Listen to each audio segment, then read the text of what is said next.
Bonsoir à tous et bienvenue dans Variant les éditions en live. Aujourd'hui, on reçoit les éditions Steinkins avec Célina Salvador, Moïse Kissous et Lucie Le Turc qui font partie donc de cette maison. Euh, Grande maison, pourrait-on dire, en tout cas de graphique. Euh, Est-ce qu'on pourrait déjà commencer par parler de ce qu'est Steinkins, peut-être avec l'appui du PowerPoint ou pas d'ailleurs pour tout à l'heure. Mais Moïse et Célina, comment est née cette maison euh, et notamment pourquoi avoir décidé de se spécialiser dans cette partie-là éditoriale? Oui, avec plaisir. Bon, on va pas vous accabler de PowerPoint, mais on mettra des images de temps en temps quand c'est pertinent. Alors, en fait, Shenki, c'est une maison qu'on a lancée il y a 10 ans. Ça va faire 10 ans l'année prochaine. On va fêter d'ailleurs cela avec pas mal d'activités, d'animation. Et c'est une maison, en fait, que j'ai créée alors qu'on avait déjà une activité dans l'édition avec la BD jeunesse et humour à travers une autre maison qui s'appelle Jungle, qui est dans plutôt le registre du divertissement et qui vraiment s'adresse en général aux plus jeunes et au grand public au sens large. Donc, une maison qui a bien fonctionné, qui a bien réussi et qui m'a donné envie, dans un deuxième temps, de créer une maison plus personnelle qui abordait des thèmes qui passionnent. Et effectivement, j'ai recruté à ce moment-là Célina pour lancer cette maison ensemble. Célina m'a rejoint en 2010 et les premiers titres sont parus en 2011, au printemps 2011. Voilà. Alors, au départ, ce n'était pas forcément une maison qui devait faire que de la bande dessinée. On a publié également des essais, on a publié également de la littérature. Et puis, on s'est rendu compte que finalement, dans une maison d'édition, sauf à être évidemment déjà très très bien installé, c'est compliqué de vouloir mener trop de champs en même temps. Et on s'est rendu compte que là où finalement on réussissait le mieux, c'était dans l'univers graphique. Et donc ça fait 4-5 ans qu'on est très vraiment concentré sur la BD, même si de temps en temps on peut encore se faire des plaisirs. Il y a 2 ans, on a publié un livre photo par exemple. Voilà. Donc on ne s'interdit pas de temps en temps de déroger, mais la ligne générale aujourd'hui, c'est très largement le roman graphique. Alors, là-dedans, on s'est donné une sorte de slogan, effectivement, qui reprend une citation de Newton, hein, qui dit que qu'on attribue à Newton, on n'est pas certain de cette attribution, mais voilà, cette citation dit les hommes construisent trop de murs et pas assez de ponts. Et voilà, ça rejoint la philosophie de la maison. La maison, elle veut vraiment mettre l'accent sur la relation à l'autre. Je suis lecteur de certains philosophes qui ont abordé cette notion-là. Et c'est vrai que j'avais envie d'appuyer là-dessus. Et c'est vrai qu'en même temps, une fois qu'on a dit ça, en fait, on couvre beaucoup de champs. On s'est rendu compte que finalement, on pouvait relier ça à beaucoup de choses, à beaucoup de sujets, et ça nous va bien. Voilà. Alors, on a publié plus d'une centaine de titres. En fait, par an, on publie entre 15 à 20 titres. Et on commence à avoir des auteurs avec lesquels on a des liens forts. Donc, on a publié plusieurs titres et dans des registres très différents. Alors, au début, quand on a démarré, c'était pas mal d'achats de droits, c'est-à-dire des traductions de livres qui étaient parus à l'étranger dont on achetait les droits. C'était plus simple, plus facile et moins coûteux. Et puis, petit à petit, on a souhaité se développer avec d'autres publications et notamment des créations originales. Et aujourd'hui, depuis quelques années, on est majoritairement à publier des créations d'auteurs et on en est très heureux. Alors évidemment, ça demande d'autres moyens, d'autres capacités. Donc la maison s'y agrandit. Elle s'appuie sur le savoir-faire de l'équipe Steinkies Group, donc qui est l'équipe qui travaille aussi sur nos autres publications, les publications de Jungle, les publications de l'édition jeunesse à Splash, d'autres maisons qu'on vient de lancer aussi. Et donc tout ce qui est promotion marketing, RP, web marketing, c'est une même équipe qui travaille pour les différentes maisons du groupe. Et voilà, pour l'édito, c'est Célina en particulier, avec une collaboratrice qui nous a rejoint depuis plus d'un an, qui s'appelle Maude. Et voilà, donc c'est l'équipe éditoriale composée de Célina et Maude. Voilà, et à titre personnel, j'accorde beaucoup d'importance à tout ce qu'on publie chez Steinkies, donc j'essaie de suivre d'assez près et d'accompagner autant que possible Célina et Maude Voilà, quand, par exemple, il y a une heure, on était en pleine discussion avec un auteur sur le choix d'un titre qui était compliqué. On n'avait pas forcément le même point de vue que l'auteur. Donc, on en a débattu, on a discuté, on essaye de trouver des solutions ensemble. Tu veux sûrement rajouter plein de choses, Célina. On pourrait en parler pendant des heures. Hein, donc. Célina? J'essaie d'être brève, effectivement. Ça fait... Oui, vous m'entendez? Oui. C'est bon Est-ce que maintenant. vous m'entendez? C'est bon. Je crois que Oui, c'est un peu instable, mais... ouais. Oui, voilà, j'ai rejoint Moïse au tout début de Ah, mince, ça bug. création de la maison, donc je ne l'ai pas créé, mais il y a un attachement particulier. Je crois que c'était au mois de novembre. Voilà, moi, je ne venais pas particulièrement de la bande dessinée. Enfin, j'avais une certaine curiosité plutôt pour le roman graphique et je m'en suis emparée du genre petit à petit, peu et voilà, au fur et à mesure, j'ai grandi en même temps que la maison grandissait. On était beaucoup de premières publications pour nous et pour les auteurs. Et voilà, c'est effectivement un médium tellement, tellement riche pour qui est un peu curieux, c'est super exaltant. Il y a beaucoup de territoires à défricher en bande dessinée et voilà, c'est du coup tout à fait exaltant au fur et à mesure que la maison se développe, de développer tout ça.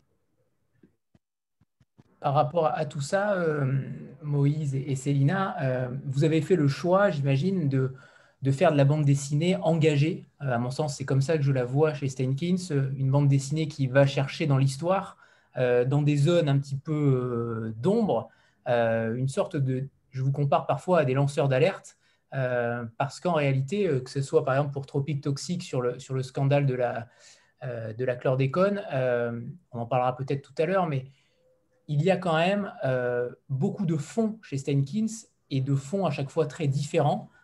D'une BD à l'autre, d'un album à l'autre, on a l'impression que ce sont deux univers totalement différents. Et justement, qu'est-ce que vous êtes allé chercher là-dedans? Pourquoi être allé chercher dans un univers graphique et éditorial aussi poussé et développé? Alors, il y a effectivement, tu soulèves plusieurs questions.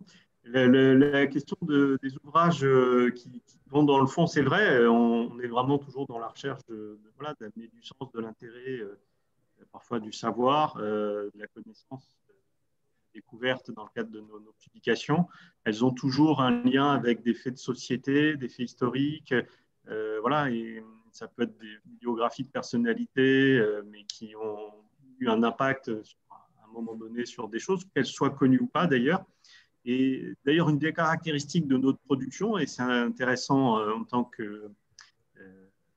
qu'éditeur, c'est que ce sont des ouvrages qui peuvent se vendre très longtemps en fait.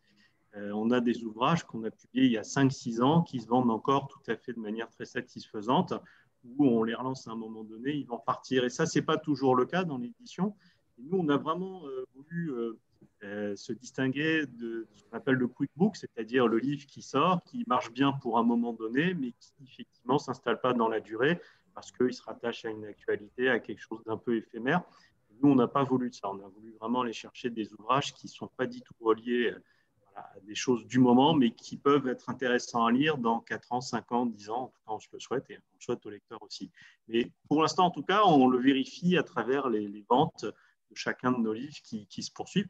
Et c'est d'ailleurs une bonne chose parce qu'effectivement, c'est ça, c'est cette récurrence, c'est cette pérennité de nos livres qui fait qu'on grandit chaque année avec un niveau de croissance particulièrement important cette année pour Steinki, c'est que cette croissance nous donne les moyens pour faire encore plus de bons livres. Alors, on ne veut pas en faire plus d'année en année. Hein. On s'est fixé, voilà, chez Jungle, on publie 60-70 bandes dessinées depuis quelques années. Chez Steinkies, on se stabilise maintenant à une vingtaine de titres par an, mais ce sont des titres effectivement complexes et un peu lourds à travailler parce que ce sont des ouvrages qui peuvent aller d'une centaine de pages jusqu'à 300 pages.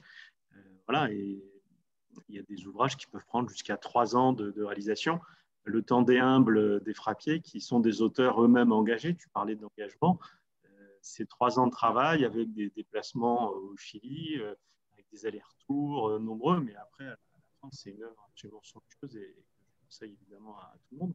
Et c'est une sorte de suite de leur premier livre qui s'appelait Là où se termine la Terre. Voilà. Alors, oui, on est dans le sens, on est aussi souvent en relation avec des chercheurs, des gens qui viennent de l'univers des sciences humaines, des sciences sociales, et qui voient en la bande dessinée un moyen de diffuser leurs connaissances, leur savoir, et de le partager de manière plus forte qu'à travers un livre noir et blanc qui peut se montrer plus austère, plus complexe à aborder. Et du coup, la bande dessinée amène cette facilité d'appropriation et leur permet de s'ouvrir à un public plus large. Donc, c'est tout l'intérêt pour les chercheurs. Et un de nos auteurs aujourd'hui phare s'appelle Alessandro Pignocchi. Certains connaissent peut-être sa production autour de la table. Mais voilà, donc Alessandro, c'est un chercheur au départ, c'est un anthropologue brillant, un garçon extrêmement intelligent. Et sa première production s'appelait Anant chez nous. C'est le récit de son séjour en Amazonie chez les Indiens animistes. Et donc, il raconte cette expérience. Et il raconte cette expérience avec beaucoup d'humour parce qu'il a le recul nécessaire et il se dit, ils sont peut-être en train de me raconter n'importe quoi. Et voilà. Mais il raconte ça et c'est en même temps intéressant et c'est en même temps assez drôle. Et puis, à partir de là, alors que c'était une œuvre voilà, qui était drôle et en même temps scientifiquement intéressante, il a décidé de créer des espèces de fables qui s'appellent les petits traités d'écologie, qui est devenu notre best-seller, qui se vendent vraiment très très bien. Et en fait, dans ces fables, il en a réalisé 3 jusqu'à présent, il met en scène une France où les décideurs, mais aussi des gens du quotidien, sont devenus eux-mêmes animistes. La France est devenue animiste. Et donc, ça entraîne des tas de situations extrêmement drôles avec aussi des animaux qui parlent entre eux. Et à la fin de chacun de ces bandes dessinées, ce sont des bandes dessinées, il a tout un petit chapitre où il fait le lien avec ses thèses, avec ses réflexions sur le lien entre l'homme, la nature. Et voilà. Et dernièrement, il a été vraiment consacré comme un des penseurs, un des nouveaux penseurs importants en France sur le thème du lien entre l'homme et la nature. Et voilà. Donc, c'est pour des personnalités comme lui, c'est intéressant de se servir de la bande dessinée pour diffuser leurs pensées, leurs réflexions. Voilà. Et alors, pardon, j'ai un téléphone qui sonne. Merci. Voilà. Donc, il y en a d'autres à part lui qui sont dans cette optique-là. Notamment citer Prisonnier du passage. Là, Célina, tu veux peut-être en toucher 2 mots?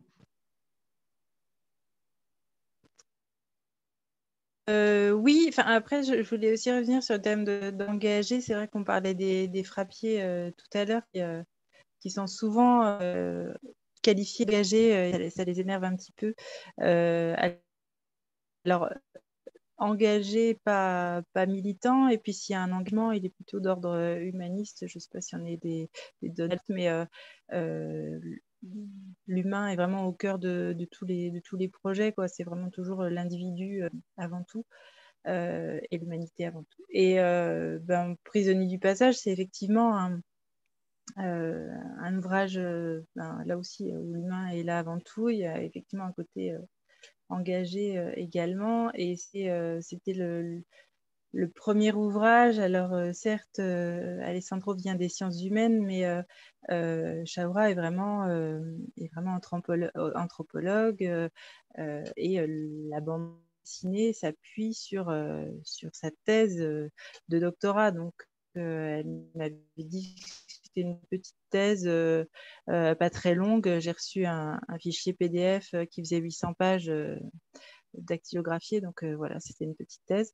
Et là, la gageure, c'est de trouver quelqu'un pour accompagner, qui puisse s'imprégner de cette masse documentaire qui est importante et puis en faire une BD, une vraie BD, quoi, pas juste des illustrations avec le texte d'une thèse pour dire qu'il y a des dessins pour rendre les choses un peu plus digestes.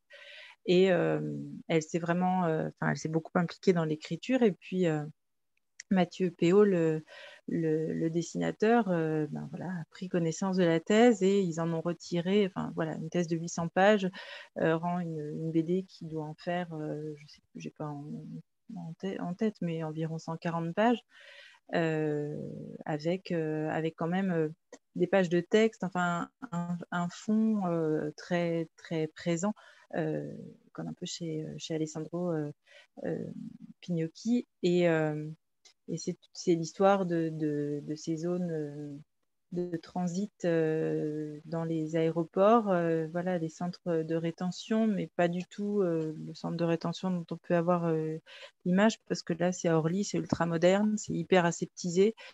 Et voilà, les gens qui arrivent à Orly avec des papiers qui vont pas comme il faut, etc., sont mis en attente dans ces zones-là, dans des conditions qui sont assez honteuses. Et voilà, et Chaoura a travaillé là-dessus, et je crois que la bande dessinée donc voilà, cet avantage de synthétiser, de rendre les choses très accessibles, très humaines, parce que les personnages, bon, forcément, ça a été des personnages avec des caractéristiques de plusieurs personnages réellement rencontrés, et c'est toutes ces possibilités étaient vraiment bien exploitées dans cet ouvrage-là. Béa? Oui, bonsoir à tous.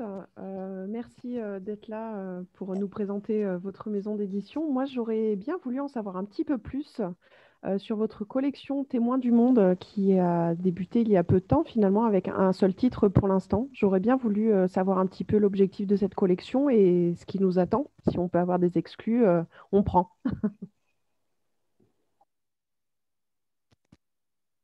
J'y vais, Moïse. Alors, il n'y a pas eu un seul titre, il y en a eu 3. Il y a donc Fallujah, je crois, qui apparaît là à l'écran, et puis qui est sorti peu avant le premier confinement, et Profession solidaire qui est sorti juste après. Et tout récemment, vient de sortir Tropique Toxique fin octobre, qui est aussi dans cette collection. L'idée de cette collection, c'était de mettre en relation des journalistes, de grands reporters ou des témoins plus largement, puisque c'est le cas de Profession solidaire. Il s'agit d'un humanitaire, Jean-François Corti. Alors, pour les journalistes, c'est de leur laisser une zone d'expression moins contraignante que celle du documentaire ou du reportage, voilà, il y a des formats très très limités, très stricts, et c'est pas évident. Il y a des sujets, on dépend des chaînes de télé, alors que la BD laisse énormément de liberté, permet aussi de donner un peu plus son point de vue, d'avoir quelque chose de plus personnel, de plus subjectif. Voilà, donc c'est le cas de Fallujah qui fait le lien entre une enquête réelle menée par Ferhat Alani, le reporter, et ses souvenirs d'enfance. C'est typiquement quelque chose qui n'est pas faisable dans un documentaire télé. Profession solidaire revient, lui, sur tout un parcours d'humanitaire, ce qui conduit un homme qui fait des études de médecine à s'engager dans l'humanitaire et à aujourd'hui continuer de le faire et à être une des voix qui essaie de se faire entendre, qui est régulièrement dans les médias pour prôner l'accueil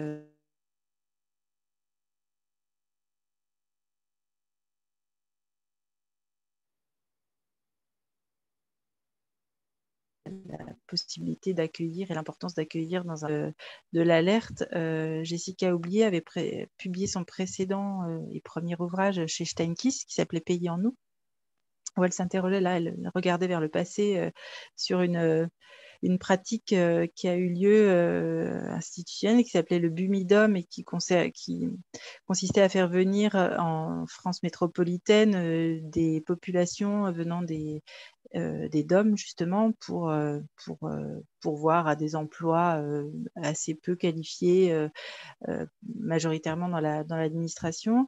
Et là, elle est retournée aux Antilles et a découvert le scandale du chlordécone et donc Pour vous faire rapidement le constat, il s'agit d'un empoisonnement des sols par un produit phytosanitaire qui était utilisé dans la culture de la banane pour lutter contre le charançon. Et cette pollution va durer 700 ans.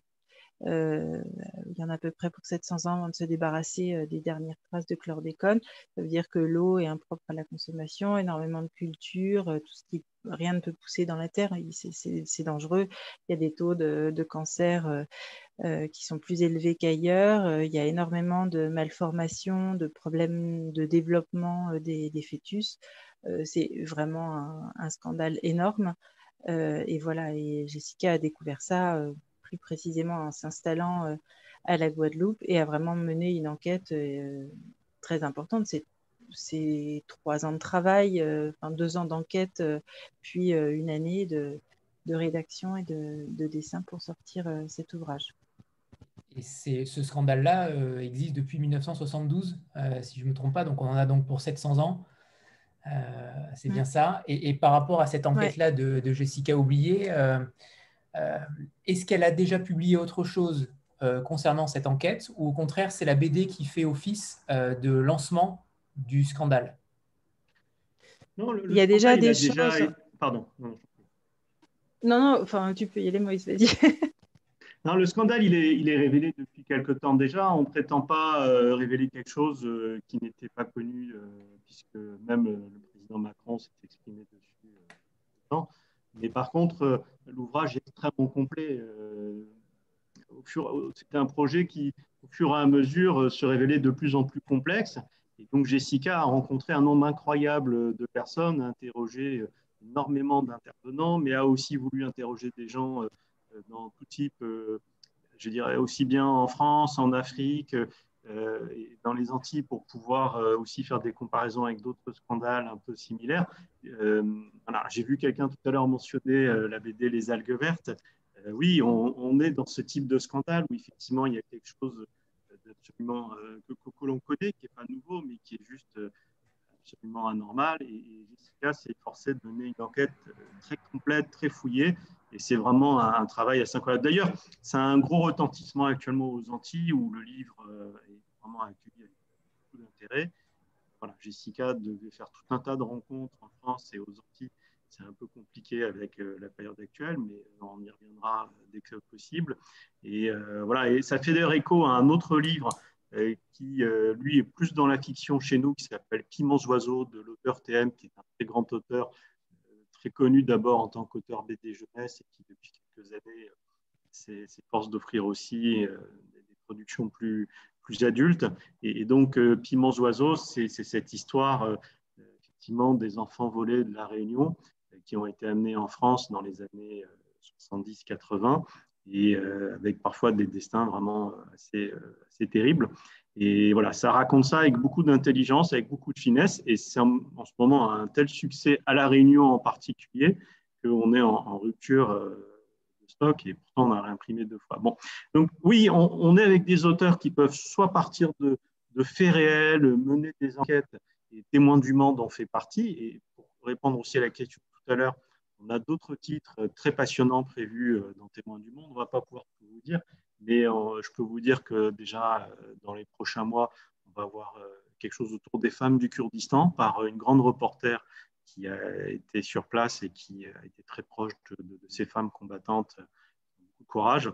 Et elle m'a raconté vraiment des choses assez fortes.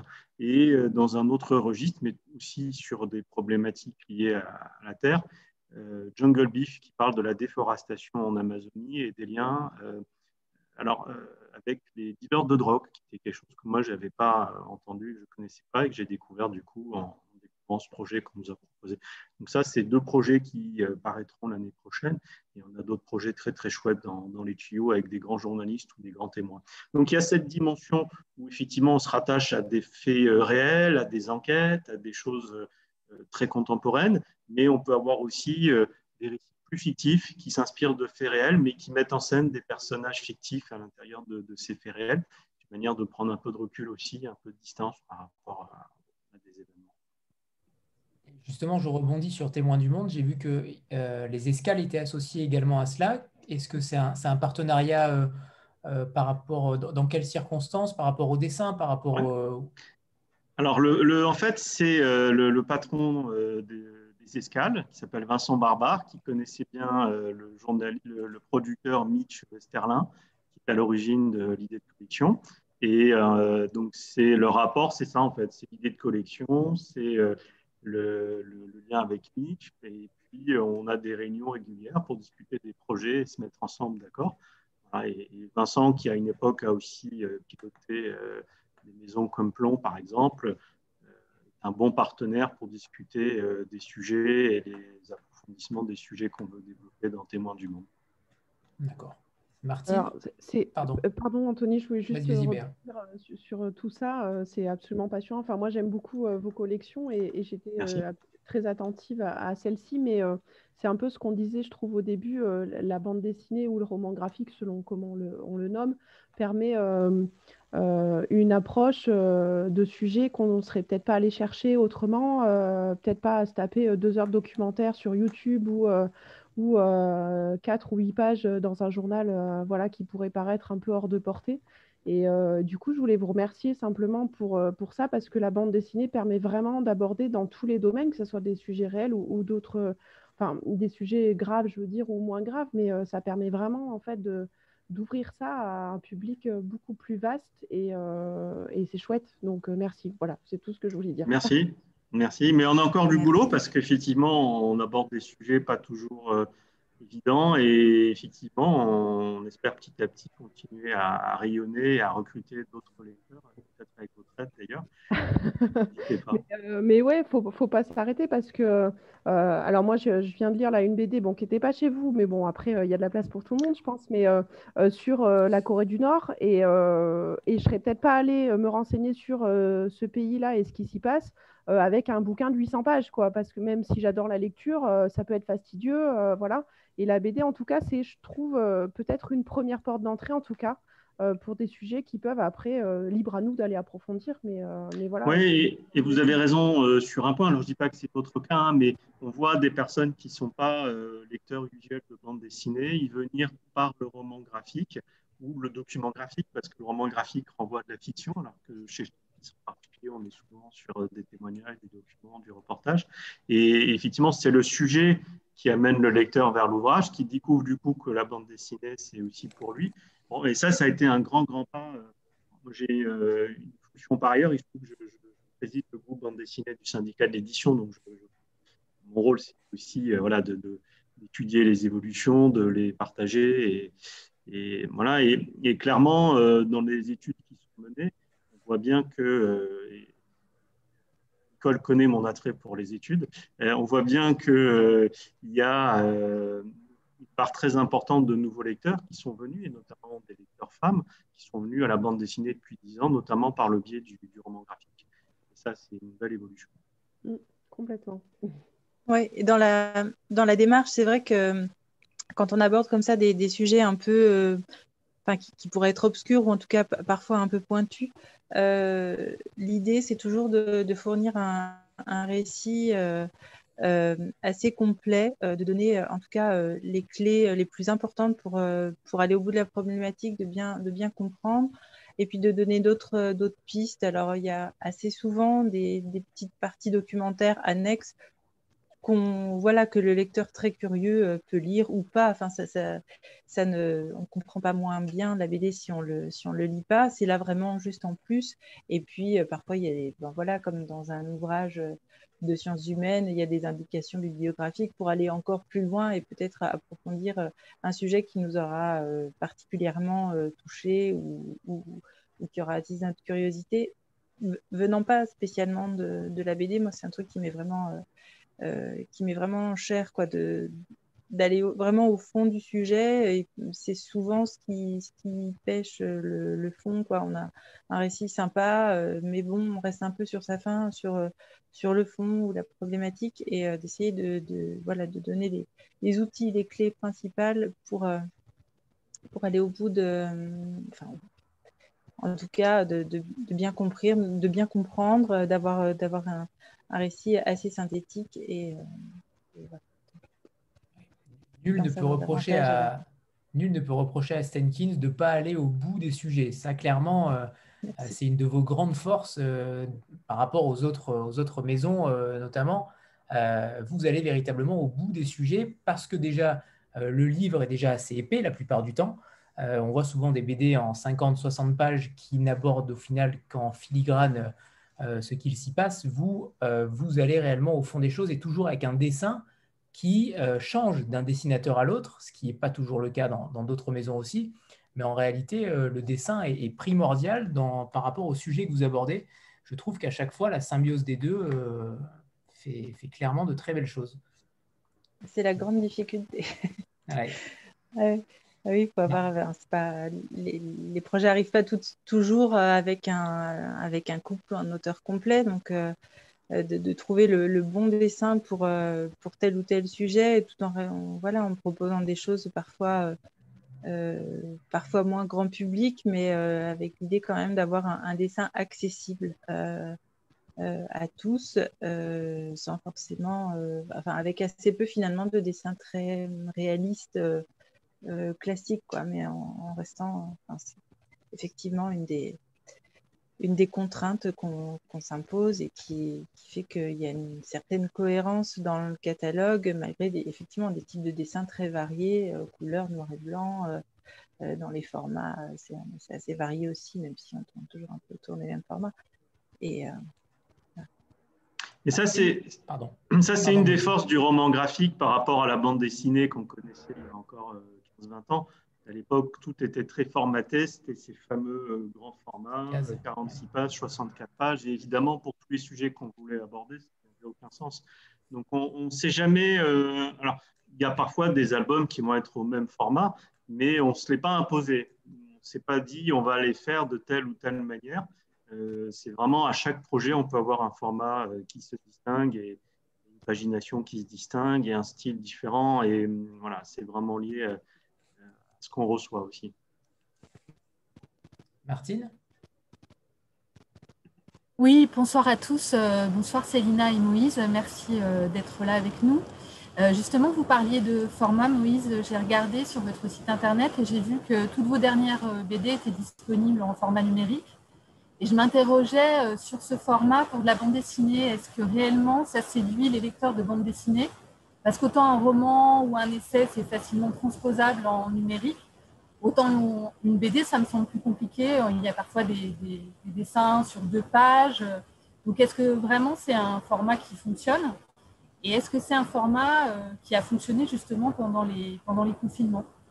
Alors, vous avez raison. Alors, nous, il se trouve qu'on est associé à une plateforme qui associe les principaux éditeurs de bande dessinée qui s'appelle Isneo.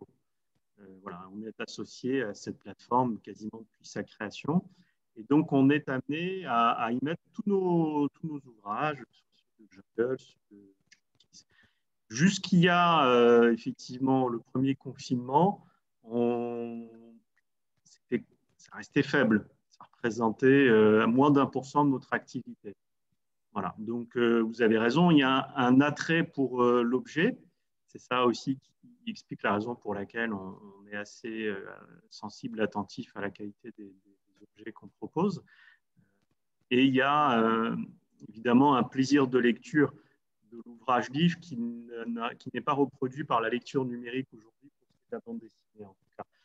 Voilà. Donc, ce chiffre que je vous cite de 0,5%, il a un peu progressé après le confinement. Aujourd'hui, effectivement, les BD numériques sur vidéo davantage au-dessus de 1% de notre activité, mais ça reste faible, ça reste marginal. Et je dirais que pour nous, c'est aussi une manière de faire connaître notre production. Donc, c'est au moins autant un élément de promotion qu'un élément d'activité, si ce n'est plus un élément de promotion que d'activité économique. Voilà. Mélissa ? Donc, bonsoir tout le monde. Comme Béa, je voulais vous remercier justement pour vos éditions par rapport au sujet que vous traitez. Moi, je suis notamment touchée par le dernier livre de Jessica Houlier que je n'ai pas encore lu, mais qui m'intéresse beaucoup, puisqu'effectivement, moi, j'ai découvert le sujet en allant vivre en Guadeloupe. Mon mari m'en avait parlé, mais je ne pensais pas que c'était telle atrocité, on va dire.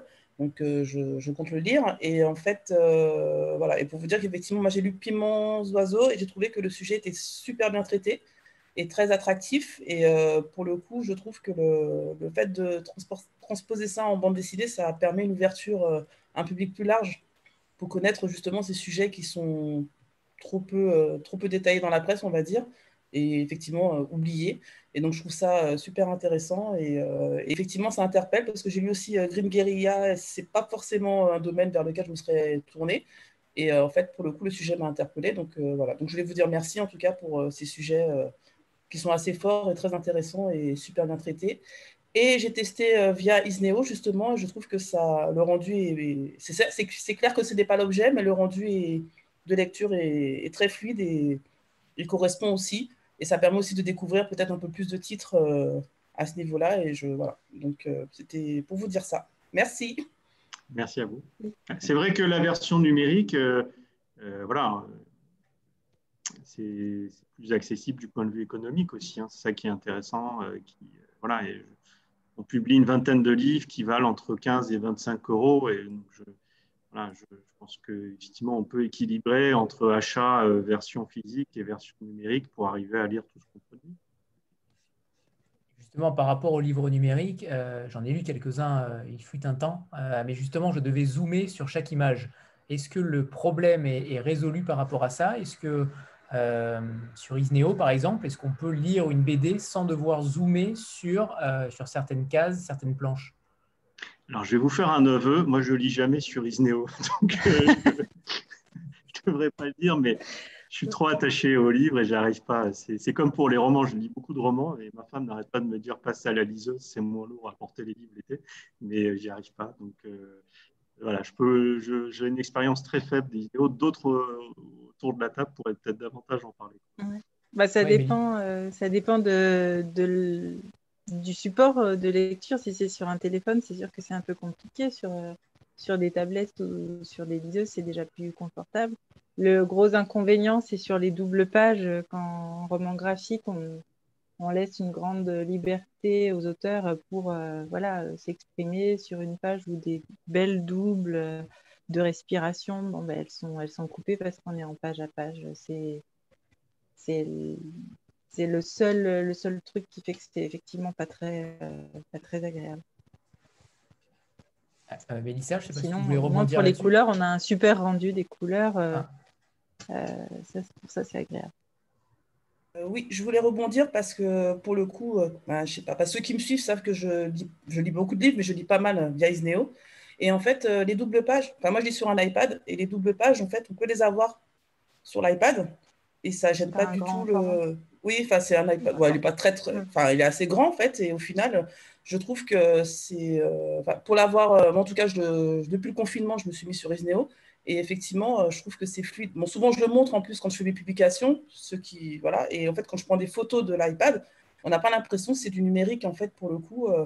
Moi, je trouve que le rendu est très bien. Après, c'est sûr, c'est pas le bouquin. Hein. Je précise bien que c'est pas la même chose que d'avoir le bouquin. Mais moi, je trouve que pour des découvertes, c'est nickel. Mais sur le téléphone, je pense que c'est un peu petit. Mais sur une tablette, c'est nickel, c'est fluide, on tourne les pages et voilà. Et en plus, il y a l'histoire du marque-page, la page reste active. Non, moi je trouve que c'est nickel. Et si effectivement on veut zoomer, pour certaines choses, c'est pas mal parce que pour des décors, par exemple, qui sont en fond de page, on zoome et je trouve que le rendu est nickel. Donc voilà, c'était juste pour ça. Ok, merci. Isabelle? Oui, bonsoir à tous. Merci pour cette rencontre. Moi, j'avais une petite question. Vous disiez au début que vous n'étiez pas forcément parti pour faire que du roman graphique. C'était pas une volonté de départ.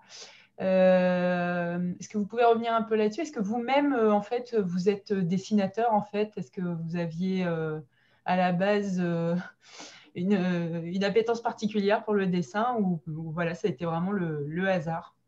Non, vraiment pas de dessinateur. Et alors, si vous voyez ce que je dessinais, vous rigoleriez beaucoup.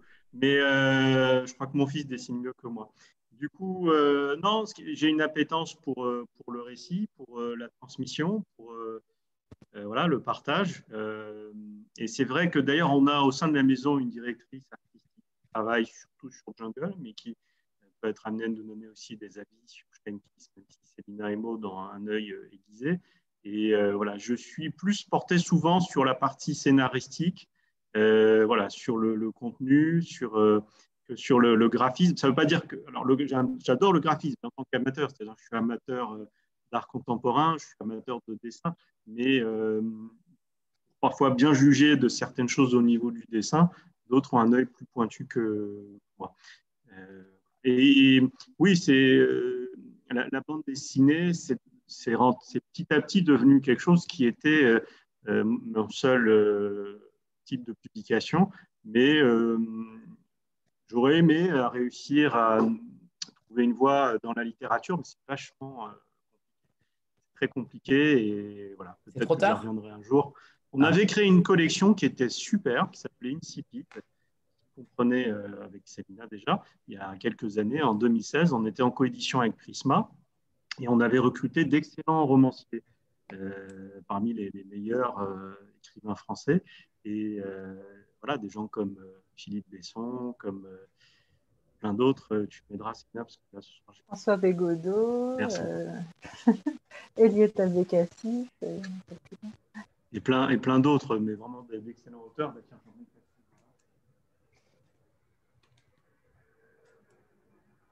Il est parti chercher Eliott. Ouais, il y avait Philippe Besson, il y avait Nicolas Ray, Patrick Lin. Enfin, voilà, on avait une collection de romans, mais c'était des petits romans qui étaient comme des grosses nouvelles, en fait, plus que des petits romans.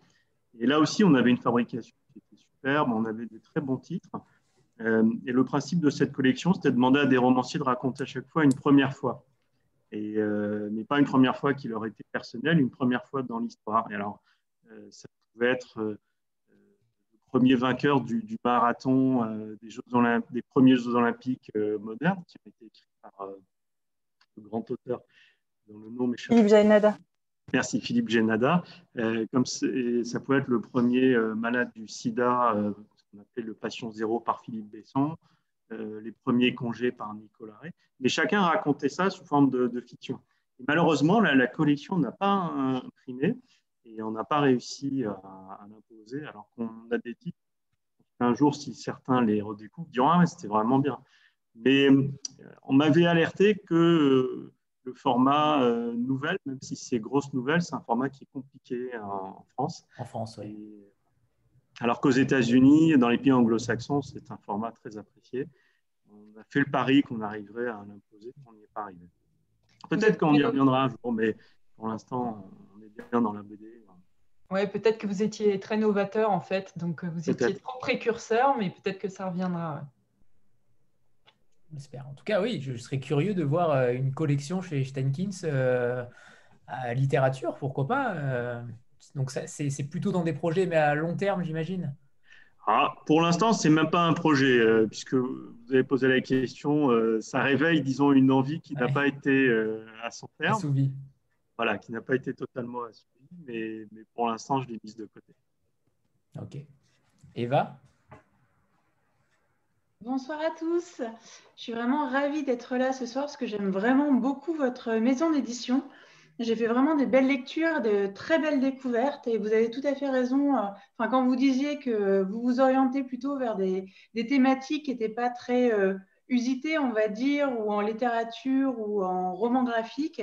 Par exemple, moi j'ai adoré celui-là, Si je t'oublie Alexandrie, ou Refouznik aussi, et vraiment, c'est des thématiques qu'on voit peu en littérature, donc merci pour en avoir parlé. J'avais deux questions. La première, c'était, vous parliez au début dans la présentation de la maison en disant qu'au début, c'était plutôt de l'achat de droits étrangers que vous faisiez. De plus en plus, il y a beaucoup d'auteurs qui sont français ou francophones. Donc, je me demandais en fait comment vous trouviez ces auteurs, ces livres? Est-ce que c'est les gens qui vous sollicitent, comme dans une maison, on va dire, de littérature, en envoyant des projets ou des PDF, etc. Ou est-ce que c'était vous qui alliez plutôt chercher des auteurs, chercher sur des thématiques? Enfin voilà, en savoir un petit peu plus sur le fonctionnement. Et la deuxième petite question, je me demandais d'où ça venait en fait le nom Steinkiss. Enfin, Kiss, je me suis dit que c'était Kissous en raccourci, mais alors Stein, qui est Stein? D'accord, bonne question. Je reprends le dire effectivement au début. Alors, en fait, c'est le mélange des noms de mes deux parents, Kissous du côté de mon père et Borenstein du côté de ma mère. Et ça symbolise d'une certaine manière la rencontre entre les cultures. Une culture plutôt orientale et méditerranéenne et une culture plutôt européenne de l'Est. C'est une manière de symboliser ce côté, justement, exprimé tout à l'heure, de la relation à l'autre, du rapprochement des cultures. Voilà. Et pour la première question, je pense que Célina peut... D'accord. Pour les projets, il y a plusieurs cas de figure. Effectivement, il y a alors pour les débuts des projets création de la maison, c'est des projets qui nous ont été proposés. Et puis, au fur et à mesure qu'une maison publie, elle est de même qu'elle est repérée par les lecteurs, elle est repérée par les auteurs. Donc, d'autres projets peuvent arriver. Et puis, c'est aussi un travail mené par l'équipe édito de faire connaître la maison, de solliciter certains auteurs. Donc, il y a des projets il y a plusieurs types, 3 ou 4 types de projets. Donc, ceux qui arrivent avec un ou des auteurs ou qui savent ce qu'ils ont envie de faire, et on a déjà le scénariste et le dessinateur. Parfois, ce sont des projets envoyés par des scénaristes. Donc, il faut trouver un dessinateur qui corresponde bien au type de dessin, à l'esprit du scénario. Et puis, il faut que le scénariste et le dessinateur s'entendent bien. C'est important parce que c'est des projets qui durent entre 1 an et 2 ans, grosso modo. Donc, il faut que ce soit une collaboration qui fonctionne bien. Et puis, il y a les projets qu'on impulse nous, des idées qu'on a, des sujets qu'on aimerait bien voir traités, des romans qu'on a envie de voir adaptés. Et dans ces cas-là, il faut former un couple d'auteurs ou trouver un auteur complet qui puisse s'emparer du sujet ou de l'adaptation. Et voilà, grosso modo, comment ça se passe. Alors, je voudrais juste préciser une chose aussi, c'est que ce n'est pas forcément des auteurs français ou même francophones. Il se trouve qu'en France, on a la chance d'être une grande terre d'accueil, d'une part, d'auteurs étrangers, qui soient basés en France ou à l'étranger. Et parmi nos auteurs un peu fétiches, il y a par exemple le dessinateur Asaf Hanouka, qui malheureusement est peu connu en France. On a publié plusieurs livres de sa part qui s'appellent Chaos à Tel Aviv. On en a publié 3 jusqu'à présent. Et il se trouve que Asaf a été en sélection à Angoulême il y a quelques années. Il a gagné un prix très important en Italie et il a gagné surtout il y a 3-4 ans, suite au fait qu'on a vendu ses droits dans de nombreux pays à l'étranger, notamment aux États-Unis. Il a gagné le prix de la meilleure BD internationale au Heiner Award, qui sont l'équivalent des Oscars de la bande dessinée, en fait. Donc, c'est un auteur qui est reconnu mondialement, qui malheureusement vend peu en France jusqu'à présent, mais on va essayer de faire changer ça dans les mois et les années qui viennent. Et c'est notamment un auteur qui a été approché par le grand journaliste italien, décidément, j'ai plus de cerveau. Roberto Saviano. Merci, Roberto Saviano. Roberto Saviano, si vous le connaissez peut-être, c'est l'auteur de Gomorrah, entre autres. Gomorrah, qui était une enquête extrêmement intense sur la mafia, qui lui a valu d'être blacklisté, de devoir s'exiler à New York aux États-Unis. Et donc, quand Asaf a gagné le prix aux États-Unis, Roberto Saviano est allé le chercher en lui disant « Écoute, j'aimerais bien que tu racontes ma vie d'homme blacklisté par la mafia depuis 10 ans. » Et donc, c'est un livre qu'on attend depuis 2 ans, mais qu'on espère bien voir aboutir dans les mois qui viennent. Normalement, il est fini. Et voilà, si on peut avoir ce livre déconfiné en 2021, on sera heureux de le proposer, en tout cas en français. Voilà. Et donc, il se trouve que, par exemple, parmi nos auteurs aussi, on a une auteure italienne avec qui on a déjà publié des livres qu'elle a publié avec un éditeur italien au départ, Leda Raffanelli, Et avec cette même auteure, on va travailler sur un autre ouvrage qui devrait paraître l'année prochaine. Et là, on travaille en direct avec elle, bien qu'elle soit basée en Italie. Donc, on peut travailler avec des auteurs qui soient basés en Italie, en Espagne, qui vivent en France. On a à un moment donné, on avait un peu la filière des auteurs français en résidence à Angoulême, des auteurs étrangers en résidence à Angoulême.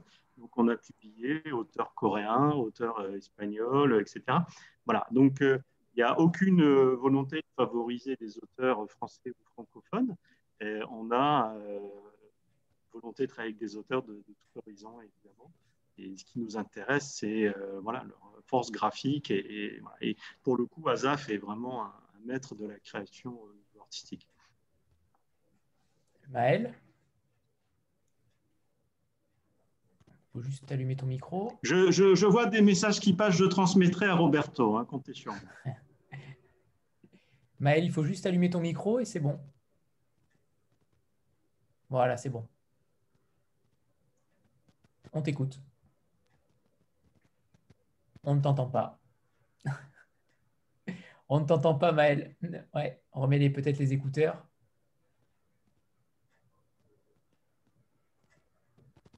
Je rebondis là-dessus sur le journalisme, notamment sur les sources que vous avez, Moïse et Célina.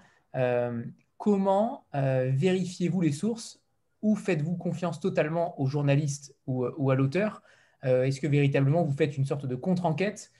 Ou au contraire, j'imagine que c'est évidemment très fastidieux, donc j'imagine que non, mais sait-on jamais?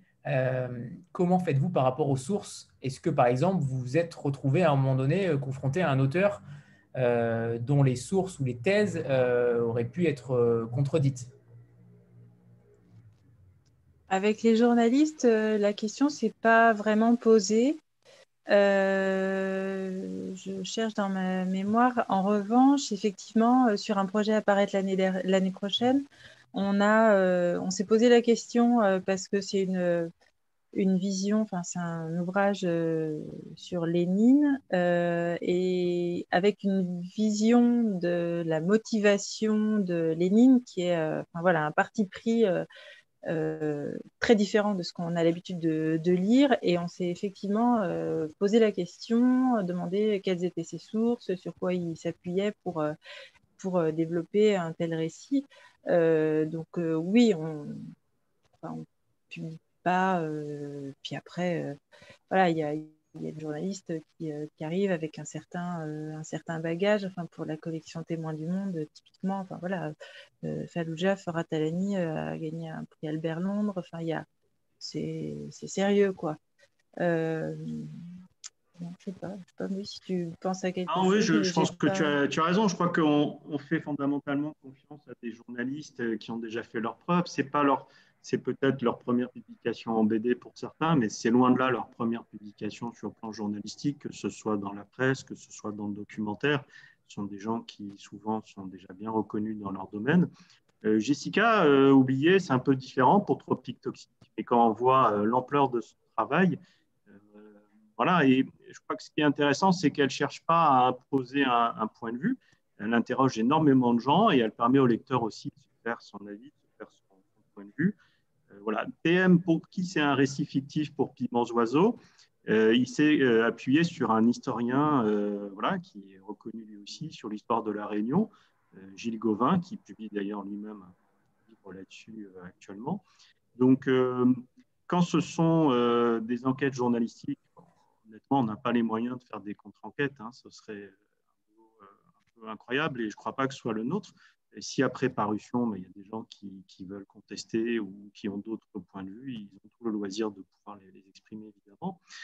Par contre, sur les récits historiques, on essaye quand même, effectivement, soit Célina, soit par exemple des relecteurs, de vérifier par endroit des choses quand il y a des choses qui nous interrogent. Donc, voilà, il y a quand même une relecture, il y a une vigilance. Voilà. De là à dire qu'on maîtrise tout ce qu'on publie, non, mais ce n'est pas notre propos non plus.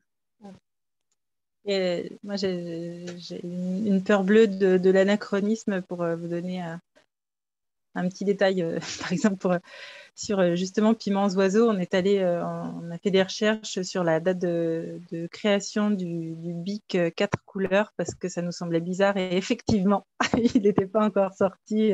Donc on a fait corriger les planches et pareil pour une histoire d'échographie. C'est bon, c'est ça aussi, d'aller chercher le petit détail qui aura échappé. Quand c'est ainsi, ça va, c'est mignon. Si c'est Oui. sur un sujet un Non, peu ça plus va. grand, Non. ce serait plus délicat. Mais... Voilà. Johan? Bonjour. Moi, j'avais une question surtout en ce qui concerne Écume, qui a reçu un prix en 2019, si je ne me trompe pas, aux États-Unis, 2 ans après son édition en France. Donc, c'était 2017, de Morel, qui est vraiment une très, très belle BD.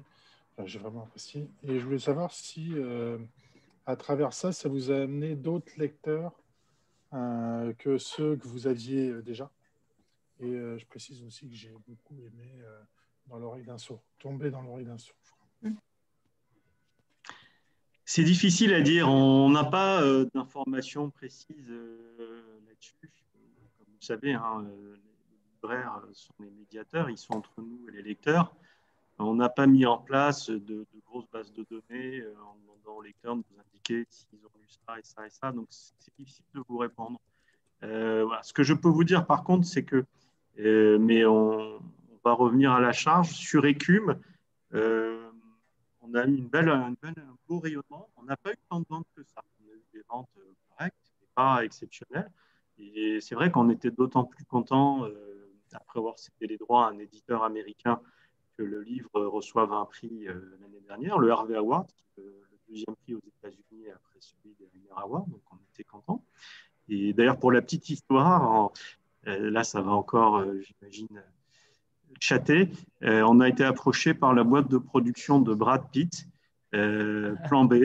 Ah, voilà, je savais que ça allait faire réagir. Qui nous a dit qu'il trouvait sa boîte de production, pas lui, j'ai pas eu d'appel de Brad encore, je vous tiendrai au courant. Mais voilà, qui nous ont dit que voilà, la BD les intéressait, qui nous demandaient si on pouvait envisager leur céder les droits pour en faire un film. Bon, je ne sais pas si ça se fera, vous savez, dans notre univers, on reçoit beaucoup d'offres comme ça de maisons de production qui n'aboutissent pas toujours. Mais rien que l'idée, ça fait un peu rêver. Et non, surtout pour vous dire que on va ressortir l'ouvrage dans le cadre des 10 ans de Steinkiss. Ça fait partie des ouvrages qu'on va remettre en avant, si je ne dis pas de bêtises, Célina. Les deux d'ailleurs. Écume en février et Tomber dans l'oreille d'un sourd, je crois que c'est en avril. Voilà, donc en fait, il y a 10 ouvrages qu'on a trouvé important de remettre en avant dans le cadre de nos 10 ans, soit que justement, comme Écume, c'est des ouvrages qui nous semblent vraiment des beaux ouvrages à partager, qui n'ont pas été assez vus à leur sortie, soit des ouvrages qui ont connu déjà un joli succès et qui sont emblématiques de notre production. Et Tomber dans l'oreille d'un sourd est justement un peu dans la même catégorie que Écume, des ouvrages qui ont connu un succès d'estime sympathique, mais dont on se dit qu'il mériterait de pouvoir toucher encore un plus grand lectorat. Est-ce que Maëlle, tu es prête pour ta question, Maëlle? Maëlle? Non, je ne crois pas. On va peut-être parler aussi des nouveautés qui viennent de sortir, et notamment des chroniques de San Francisco. Je pense que vous y attachez beaucoup d'attachement. Notamment, donc c'est une série adaptée de Armistead Maupin. Justement, par rapport à ça, ça sort un petit peu de vos classiques habituels, je trouve en tout cas. Pourquoi ce choix-là et comment s'est fait cette rencontre, justement, pour adapter en BD, en roman graphique, pardon, cette longue série? C'est parti, ça a été lancé un peu comme ça en séminaire, si mes souvenirs sont exacts, séminaire d'entreprise, voilà. Parfois, il y a des choses merveilleuses qui sortent. Et c'était une idée un peu... lancée un peu comme ça à la cantonade. Et puis Moïse s'est a vraiment pris au pied de la lettre. Et c'est pas évident de remonter le fil des droits, de qui les détient. Puis une fois qu'on a trouvé mener la négociation parce qu'en fait, il n'y avait jamais eu d'adaptation en BD des Chroniques de San Francisco. Il y a eu plein de choses, comédie musicale, plusieurs séries télé, enfin des pièces de théâtre, mais il n'y a jamais de BD. Et puis, c'est vraiment une expérience merveilleuse et je suis contente du coup qu'elle se renouvelle parce que là, on travaille déjà sur le deuxième. Parce que Armistead Maupin était hyper enthousiaste tout de suite. On propose des dessinateurs et voilà, celle dont on rêvait a accepté. Et puis lui était super emballé par ce qu'elle proposait. Et Isabelle Botian, la scénariste, fait un très très beau travail d'adaptation parce que c'est vraiment pas évident. Le premier tome est vraiment un tome d'exposition, donc pour éviter d'avoir une succession de scénettes qui ne sert qu'à présenter une galerie de personnages qu'on va retrouver par la suite, c'est pas évident. Et elle s'en sort vraiment bien et graphiquement du coup c'est splendide, c'est très lumineux, coloré et c'est vraiment une merveille. Voilà, moi c'était un souvenir de lecture. Enfin, je les ai dévorés. J'étais au lycée et j'ai acheté les premières éditions qui étaient au passage du Marais sur des papiers colorés magnifiques que j'ai gardés précieusement. Et voilà, c'est génial de travailler là-dessus. Oui, alors pour rebondir sur ce que vient de dire Céline, d'abord, Céline ne le précise pas, mais en séminaire, c'est elle qui a évoqué le titre. Et effectivement, j'avais la même expérience que Célina, à avoir lu ces livres quand ils étaient sortis à la fin des années 90. Alors moi, j'étais plus au lycée, mais du coup, d'ailleurs, c'était, Nicole, une lecture que je partageais avec notre ami Frédéric, quand tu te souviens, quand nous étions l'un et l'autre chez Publicis. On en parlait tous les deux, on aimait beaucoup ces romans. Et du coup, on a, là où je suis pas tout à fait d'accord avec toi, Anthony, c'est que pour moi, c'est tout à fait justice parce que d'abord, ça dépeint l'évolution de la société américaine de manière évidemment tranchante des années 70 aux années 80, donc de la libération sexuelle jusqu'à malheureusement l'irruption et la terrible frappe du sida et ses conséquences. Et donc, on est vraiment voilà, sur l'évolution d'une société, sur sa manière de répondre à des faits comme cela, à des crises comme cela. Et je trouve qu'on était bien dans l'esprit de ce qu'on peut proposer chez Steinkiss. C'est un grand message de tolérance quand même, Chronique de San Francisco. Et c'est ça qui est intéressant aussi. Et après, c'est vrai que c'est sur un registre différent. En général, quand je ramène des livres Steinkiss chez moi, on me dit encore un livre triste. Bon, là, pour une fois, effectivement, Chronique de San Francisco, c'est un livre plein d'humour, plein de vie. Et voilà. Et je réfute d'ailleurs l'idée que nos titres Steinkiss soient tristes. Ils sont parfois sur des sujets un peu difficiles, mais ils ne sont pas forcément tristes. Ils sont surtout sur des sujets réels. Si la vie est triste, il y aura des sujets tristes. Donc, je trouve ça plutôt légitime. C'est vrai que je le trouvais un petit peu en dehors de la ligne par rapport justement à cela, par rapport notamment au fait que ce soit déjà adapté d'un roman, ce qui n'est pas forcément souvent le cas chez vous, mais également sur le côté moins historique, même si évidemment ça génère des rapports sociaux et une évolution de société. J'ai trouvé ça comme un petit pas de côté et j'adore ça, bien sûr. Merci. Merci. Mais c'est bien parce qu'on sent aussi que Célina et vous, et toi Moïse, pardon, vous aviez eu un attrait pour les romans et que du coup, vous avez adapté graphiquement cela. Donc je trouve ça plutôt attendrissant et émouvant de voir une telle évolution voilà, de jeunesse, entre guillemets, et d'adapter ça en graphique. Je trouve ça beau, en fait. Je trouve que c'est une belle histoire. Merci. On a envie de faire d'autres pas de côté comme ça. On se pose des questions en ce moment sur des évolutions Steinkiss pour amener aussi d'autres choses. Donc, voilà, on y arrivera dans les prochains mois ou prochaines années, mais on a d'autres envies comme ça. Je peux vous dire qu'un des grands plaisirs de notre vie Steinkiss, ça a été lorsqu'on a reçu la vidéo d'Armistead Maupin qui nous disait tout le bien qu'il pensait de la bande dessinée. Ça a été, voilà, c'est le genre de plaisir qu'on aime bien aussi dans nos métiers. Voilà, le retour du travail réalisé et le plaisir de voir que ça plaît à l'auteur d'origine. Et à ce point-là, c'était très agréable. On imagine. Maël? Et on espère surtout que ça va plaire énormément aux lecteurs maintenant. C'est quand même aussi le projet principal. Maël, il faut que tu actives le micro. On va y arriver, Maël. C'est bon, la première super, fois. on t'entend. Ah, On cool. t'entend. C'est la première fois que j'utilise Zoom, donc voilà, je débarque un peu. Ben, merci déjà pour toute la présentation, parce que j'ai appris énormément de choses. J'ai pris pas mal de notes parce que je travaille en bibliothèque et il y a pas mal de BD pour lesquels je vais voir pour qu'on puisse les prendre. Alors moi, j'aurais une question, enfin deux questions. Tout d'abord, là, c'est le confinement. Je voulais savoir si les publications ne sont pas tenues ou il y en a certaines qui vont être décalées à plus tard, à décembre, à janvier. Et après, une autre question, c'est comment se déroule votre travail pendant le confinement? Voilà. Très bien. Alors, sur la première question, pour ce qui est de Chien Kiss, en fait, nos 2 derniers titres de l'année sortaient début novembre. Donc, c'était justement les Chroniques de San Francisco dont on vient de parler. Et puis, un autre titre aussi très chouette par une jeune auteure absolument brillante qui s'appelle Chloé Vary, qui avait fait déjà chez Chien Kiss il y a 3 ans Conduite interdite et qui vient de publier chez nous Beethoven sur scène, où en fait, elle raconte un an un peu de partage qu'elle a eu avec un orchestre basé à Boulogne-Billancourt, vous savez, dans ce nouveau lieu où il y a des concerts. Et donc, elle a été en contact avec l'orchestre de Laurence Equilbé, qui est une des rares femmes chefs d'orchestre, donc une grande femme chef d'orchestre au passage. Et donc, elle raconte, du coup, à travers ce lien, la relation qu'elle a développée, une sorte de relation intime avec l'œuvre de Beethoven. C'est vachement intéressant parce que c'est une fille qui ne vient pas du tout de cet univers musical-là, hein, qui vient plutôt de l'univers de la musique plutôt urbaine, comme on dit.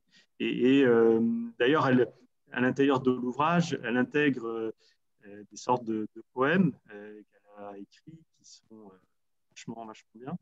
Et voilà, donc c'est une œuvre très étonnante, très surprenante qu'on vient de sortir début novembre et que je vous conseille aussi dans un registre encore très différent de ce dont on vient de se parler jusqu'à présent. Alors, donc, par chance, Steinkiss, de ce point de vue-là, n'est pas touché puisque les albums sont sortis tout début novembre et qu'à ce moment-là, tous les libraires acceptaient encore l'ensemble de la production éditoriale, ne serait-ce que pour pouvoir répondre aux demandes de click and collect, qui est devenu un peu la norme. Alors, je dois dire qu'on était effectivement inquiet il y a 15 jours quand a été annoncé le confinement. L'inquiétude est moindre aujourd'hui, d'abord parce qu'on sent bien que l'ouverture se profile quand même de manière assez convaincante pour début décembre. Donc, entre guillemets, on n'aura été empêché qu'un mois. Ensuite, parce qu'effectivement, pour certains libraires, le click and collect est une vraie bonne réponse. Pour certains, ça a permis de rattraper une bonne partie d'activité, pas tout, hein, mais une bonne partie.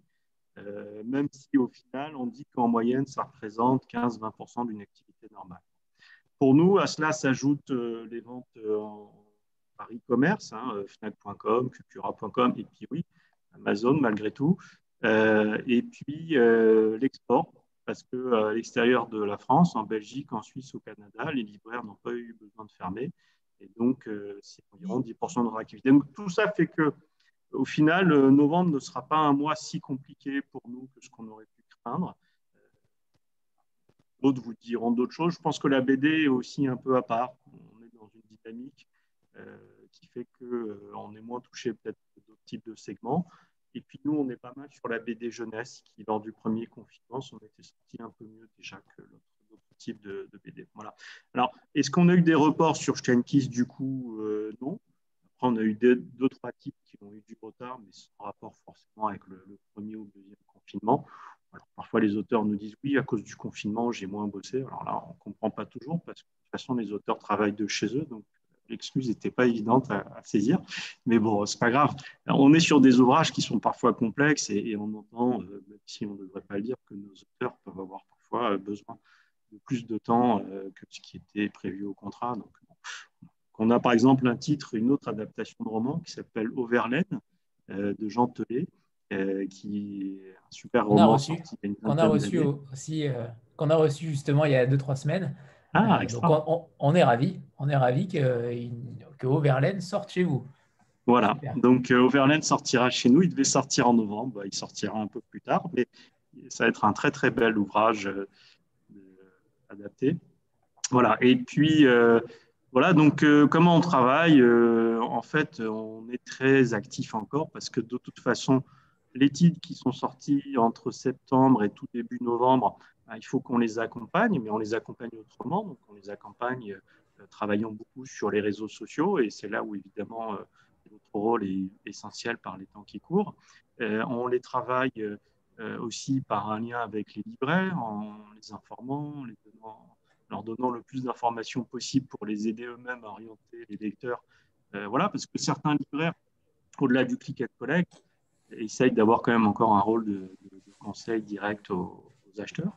Et puis, on a un travail aussi vers les médias, évidemment, vers les journalistes importants pour pouvoir les inciter à parler de nos ouvrages. Donc, l'équipe est très mobilisée, que ce soit l'équipe promo, marketing, là, que ce soit l'équipe éditoriale, parce que les livres ils vont continuer à sortir en janvier, on peut le lire en mars.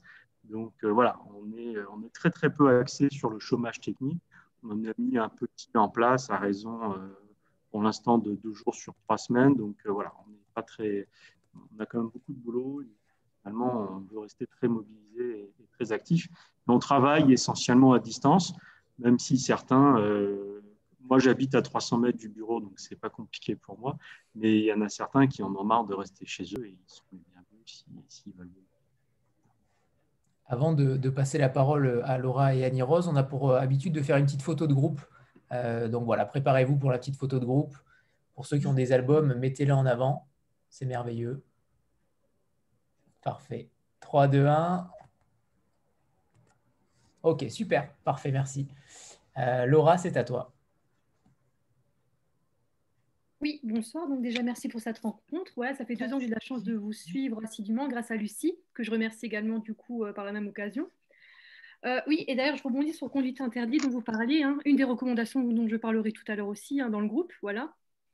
Et surtout, moi j'avais une autre question. Il y a quelques années, vous aviez sorti, vous voyez, cet ouvrage-là. Voilà, donc c'est plutôt porté sur la photographie. Est-ce que vous allez justement ressortir d'autres ouvrages liés à la photographie? Je ne sais pas si vous avez pu voir les autres. Voilà. Celui-là est exceptionnel. Je l'ai lu aussi, non, mais il est incroyable. magnifique. Moi, je sais que je suis absolument fan de cet ouvrage. Voilà, c'est un livre de chevet. Donc, savoir si vous allez encore faire des ouvrages en lien avec la photographie. Voilà. Alors, je me suis fait plaisir parce que j'adore la photographie. Je vais beaucoup dans les expos photos et j'avais découvert, ça va faire un peu chic, j'avais découvert cette exposition un jour dans un musée à Los Angeles et je m'étais dit, mais c'est fou, ce photographe, je ne connais pas bien son travail et tout, alors que c'est un photographe qui a été chez Magnum. Et voilà. Et il avait eu le livre qui a été publié là, c'est un livre qui a été publié du coup aux États-Unis à l'occasion de l'exposition que j'avais visitée, je crois. Non, bien avant, pardon. Et du coup, voilà, je m'étais dit, ce livre, il faut que je le publie s'il n'est pas sorti en France. Et ça a pris un peu de temps, mais à la fin, on y est arrivé. Et voilà. Donc, bon, après, le livre photo, malheureusement, c'est très compliqué aujourd'hui à proposer en librairie. Les acheteurs sont très, très peu nombreux. Et en général, ça fonctionne quand il y a une exposition en France qui est reliée. J'avais l'espoir que la publication du livre stimule une exposition en France, mais ça ne s'est pas fait. Voilà. Mais j'ai aucun regret, je suis très content de l'avoir fait. Et en plus, on a rencontré avec Célina, on a accueilli à Paris la femme du photographe qui nous a raconté tout un tas d'anecdotes pendant 2 heures. Ça a été un vrai régal. Et rien que pour ça, je suis content d'avoir publié le livre et je suis très heureux d'entendre qu'il vous a plu aussi.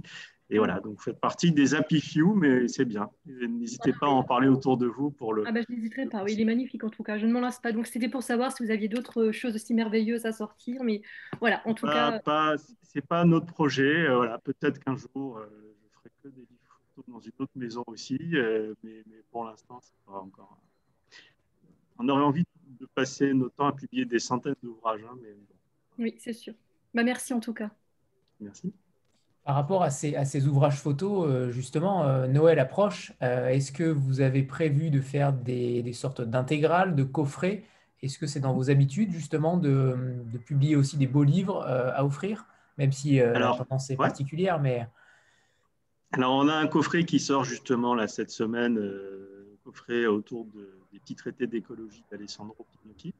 Donc là, il sera en librairie accessible en click and collect, avec les 2 premiers tomes dedans. Il y a un espace pour mettre le 3e tome pour ceux qui l'ont déjà. Voilà. Et sinon, on a parfois, il nous arrive de publier une édition de luxe en même temps qu'une édition standard. Alors, par exemple, il y a 2 ans, on a sorti cet ouvrage, très bel ouvrage aussi, Au loin une montagne de Shang Ruini, un peintre chinois qui raconte sa vie au moment de la révolution culturelle et notamment comment, alors que lui est artiste, a été amené à devenir une sorte d'ouvrier dans une campagne chinoise où il a été délocalisé, on va dire, comme beaucoup de jeunes gens à l'époque. Et voilà. Et donc, il y avait une édition classique, et puis on a fait l'édition de luxe en même temps. On a vendu quasiment autant d'éditions de luxe que de l'édition classique, ce qui était assez sympa. Voilà.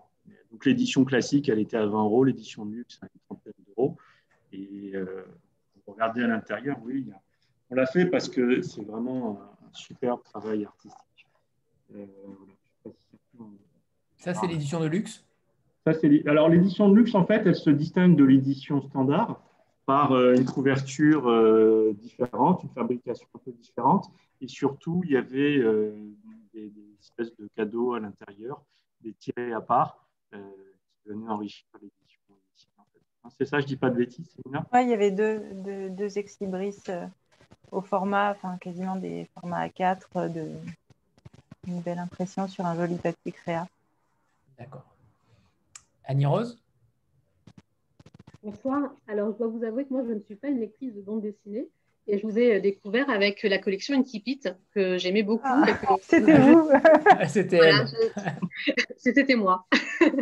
Donc, moi, je la regrette beaucoup, cette collection que j'aimais bien.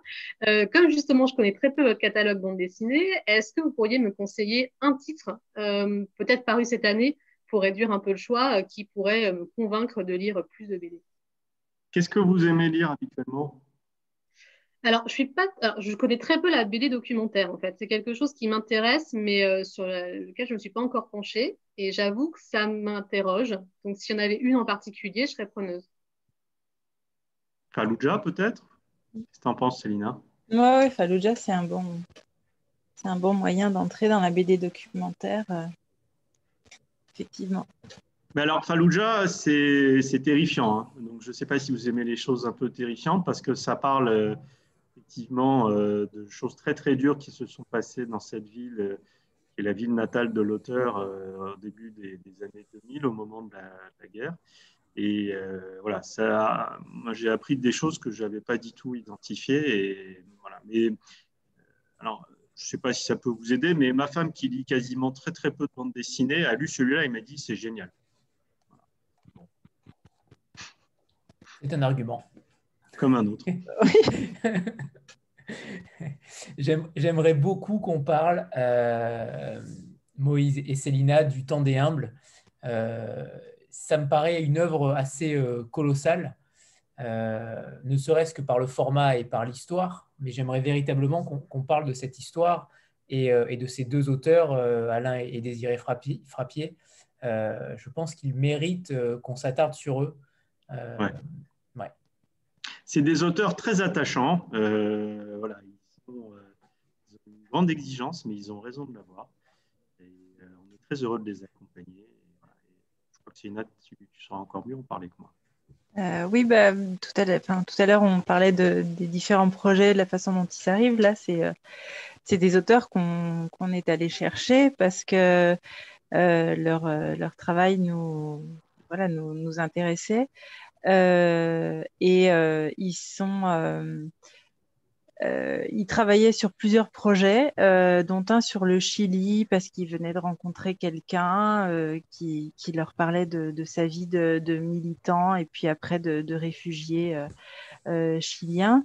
Et voilà, ça devait être un livre. Et puis finalement, il y en a plusieurs, et certainement 3. Et Le Temps des Humbles est le deuxième volet de cette histoire du Chili.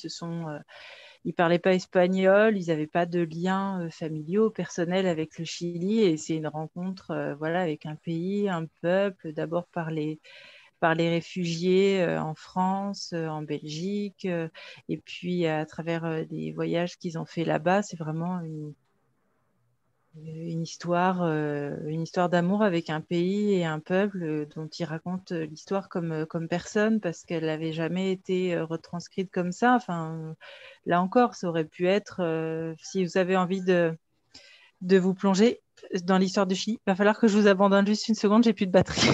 Ouais, Je vais chercher. Moïse, je te laisse reprendre, mais vraiment, j'en ai pour 2 secondes d'aller chercher mon ça câble, marche. désolée. C'est Désiré qui fait le texte et Alain qui écrit. Est-ce que, Et est-ce que tu sais, ils mettent Moïse, une intensité incroyable dans leur travail. Ils ont une méthode de travail très, très structurée et c'est assez incroyable en fait. Ils adorent partager leur travail avec les lecteurs, donc on organise énormément de rencontres avec eux en librairie.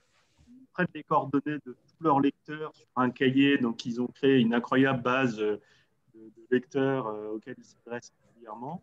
Et ils ont aussi une méthode qui est très intéressante. Ils créent une espèce de grande frise historique qui leur permet de noter tous les éléments date par date sur plusieurs années pour leur permettre de créer une ossature très structurée sur le plan historique. Et du coup, quand ils rentrent dans le récit, ils savent exactement quel élément piocher, le mettre à quel endroit dans leur récit. C'est fait de manière extrêmement intelligente et structurée. Et il y a c'est toute la force aussi de ce travail, c'est que d'un côté, c'est très structuré par le travail de recherche très pointu de Désiré. Et puis, il y a ce côté très poétique du dessin de Alain qui nous fait effectivement rêver, qui nous fait partir, qui nous fait vraiment voyager dans ce Chili. C'est vraiment la combinaison de leur travail à tous les deux qui est extrêmement puissante. Le dessin est exceptionnel. Il faut insister là-dessus. Il est véritablement exceptionnel. Je l'ai feuilleté tout à l'heure. C'est impressionnant. C'est impressionnant. Mais par rapport à ça, justement, le Tandem, c'est donc le 2e tome. Est-ce qu'il peut se lire indépendamment du premier? Oui, sans problème. Les deux racontent 2 histoires différentes. Au départ, leur projet était de raconter la suite de l'histoire du premier récit. L'homme qui a vécu le premier récit, c'est d'ailleurs très émouvant parce que quand le livre est sorti en France, le premier, là où se termine la Terre, ils ont organisé une grande rencontre à la Maison de l'Amérique latine qui se situe au boulevard Saint-Germain à Paris. Et il y avait 150 personnes, dont beaucoup étaient soit eux-mêmes des Chiliens exilés en France, soit des enfants ou petits-enfants de Chiliens exilés. Et tous venaient parce qu'ils disaient plusieurs choses. D'abord, ils disaient l'histoire de cet homme qui lui-même était présent à l'occasion de cette rencontre. C'est notre histoire à nous tous. Et en fait, on vous remercie, donc, son frappier, de raconter cette histoire parce qu'au Chili, c'est une histoire sur laquelle il y a une chape de plomb. Et donc, cette histoire n'est pas assez partagée, n'est pas assez connue. Et il faut que ce soit un éditeur français qui porte cette histoire et surtout des auteurs français. Voilà. Et d'ailleurs, la grande fierté des frappiers, c'est que les ouvrages soient repris au Chili, sont imprimés vont être publiés par un éditeur très important là-bas. Et alors, donc les deux se lisent totalement indépendamment parce que malheureusement, l'homme qui est au centre du premier récit a vécu des choses tellement dures dans la deuxième partie de sa vie qu'il ne s'est pas vu finalement continuer dans cette histoire-là, dans ce partage de sa vie avec les frappiers. Et donc, ils ont choisi une autre femme, témoin, qui raconte, elle, du coup, la manière dont elle a vécu les années Allende et puis malheureusement, la chute d'Allende et l'arrivée de Pinochet. Donc, là, c'est encore un récit assez dramatique, mais d'une puissance, d'un souffle assez incroyable. Et peut-être un dernier album dont on n'a pas parlé tout à l'heure, c'est Ils ont tué Léo Franck, album particulièrement puissant et fort sur une histoire qu'on ne connaît pas forcément. Est-ce qu'on peut parler de cet album-là, de cette rencontre entre Xavier Betaucourt et Olivier Perret? Et comment travaillent-ils ensemble? Ouais, ça me fait plaisir que vous en parliez. Moi, c'est un livre que j'aime beaucoup et qui n'a pas forcément eu la carrière, en tout cas pour l'instant, qui mériterait. Xavier, on a maintenant fait plusieurs projets ensemble. Il m'a pitché l'histoire dans un petit coin du stand à Angoulême en me disant, voilà, on est au début du XXe siècle, il y a une jeune femme, enfin une jeune fille même parce qu'elle a 14 ans, qui est retrouvée assassinée dans une usine. Il y a 2 suspects, un noir analphabète et le patron de l'usine qui vient du nord des États-Unis et qui est juif. À ton avis, lequel a été lynché? Et voilà comment il a raconté l'histoire. Et évidemment, C'est ce qui a marqué sur la 4e de couverture, ouais, quasiment. c'est ce qui a, ouais, c'est tout l'intérêt de l'histoire. C'est plus complexe et c'est très documenté parce qu'en fait, il y a un jeune coursier qui n'a pas été entendu à l'époque et l'affaire a été extrapolée par la presse locale. Il y a un procès qui n'est pas vraiment un procès. Ça permet de revenir sur d'où vient le terme lynchage, qui est voilà, de la loi de Lynch. Et puis, effectivement, c'est Léo Frank, donc le patron de l'usine qui a été lynché, donc il n'a pas été jugé. En fait, il était sur le point d'être acquitté et la population est allée l'enlever de sa cellule pour le lyncher. Et c'est terrifiant parce qu'au moment où Xavier écrivait, il y avait des émeutes à Charlotte, par exemple, enfin, aux États-Unis, et le discours ambiant faisait tellement écho à l'histoire qu'il racontait. Donc ça a modifié un petit peu la fin et effectivement c'est très poignant. Et le travail de Xavier, c'est un ancien journaliste, donc il va farfouiller, il y a beaucoup de documentation.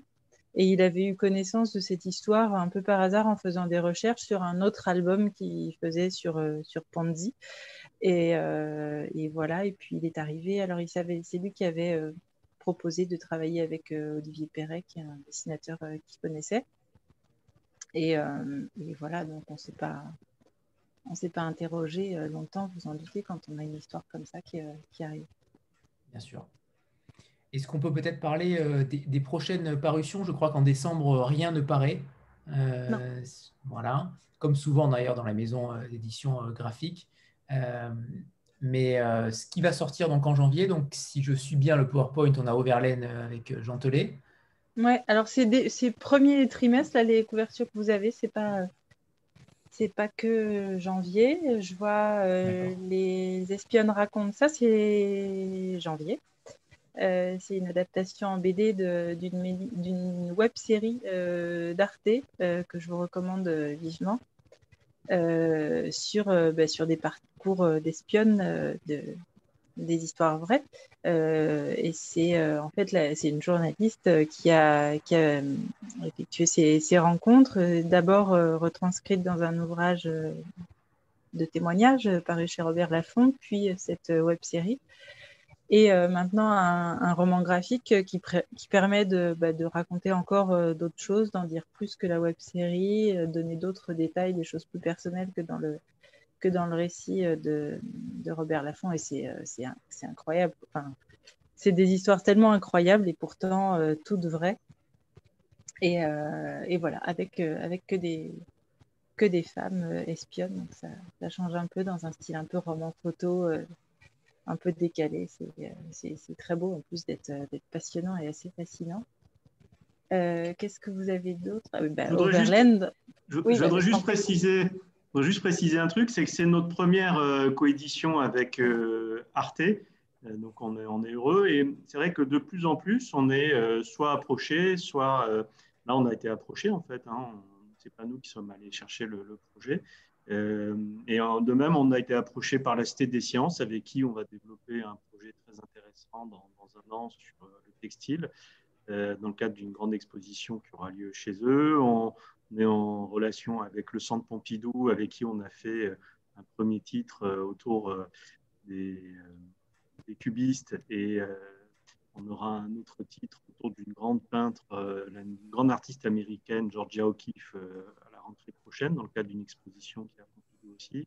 Voilà, on aime bien, on trouve ça intéressant aussi de s'associer avec des grandes institutions comme ça, le partage du savoir très valorisant. Et passionnant parce que, par exemple, quand on travaille avec le Centre Pompidou, avec la Cité des Sciences, on est en relation avec les commissaires d'exposition et ils amènent une grande valeur ajoutée aussi. Et la troisième BD, je me rappelle plus. Je crois que c'est Rouge Estampe, si je vois bien. Oui, c'est ça. Rouge Estampe, parce que c'est un ouvrage sur la Commune de Paris, qui est une période historique mal connue, mal enseignée, et pourtant tellement intéressante, et là aussi qui fait tellement écho avec la période contemporaine. Donc au scénario, il y a Carole Trébord et son père Jean-Louis Robert, qui est un historien spécialiste de la période, qui travaille d'ailleurs en parallèle à un ouvrage collectif qu'il dirige, un ouvrage très académique pour le coup, parce que voilà, il y a une date d'anniversaire en mars prochain. Et là, le parti pris, c'est de raconter l'histoire de la Commune de Paris à travers un polar qui met en scène des artistes, et il y a une série de meurtres un peu très mystérieux, inspirés d'estampes japonaises absolument effrayantes qui décrivent des crimes sanglants. Et voilà, sur fond de commune. Alors, le polar n'est pas un prétexte. Il y a une vraie tension. Ça dit beaucoup de choses, parce que c'était aussi une époque où on était très intéressé et assez fasciné par la culture japonaise et l'art japonais. Voilà, donc en 110, 120 planches, on en apprend beaucoup sur la commune et sur une époque. Et une partie des chapitres, il y a des petits points historiques plus précis, qui seront illustrés par des gravures d'époque.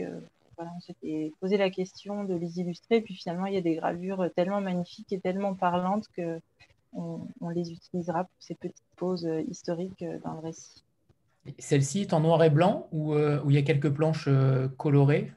Non, il y a des touches de couleur, du rouge, forcément. Voilà, donc on est sur des niveaux de gris et des touches de rouge. Et on notera l'incrustation du logo dans le parchemin blanc. Je ne sais pas si c'est un parchemin, je trouve ça très original. Alors c'est vraiment, là vous avez la primeur d'un essai de couverture qui date de la fin de semaine dernière. C'est vraiment tout frais, et ça va bouger encore un petit peu, mais voilà. Et c'est Nicolas Gobi qui fait le dessin, et c'est lui qui a fait le dessin de Tropique Toxique, voilà, dans un genre de BD complètement différent. Je trouve ça très original, en tout cas c'est rare, je trouve ça très, très joli. Béa, peut-être la dernière question. Ouh là là, j'ai la pression alors. Ouais, la pression.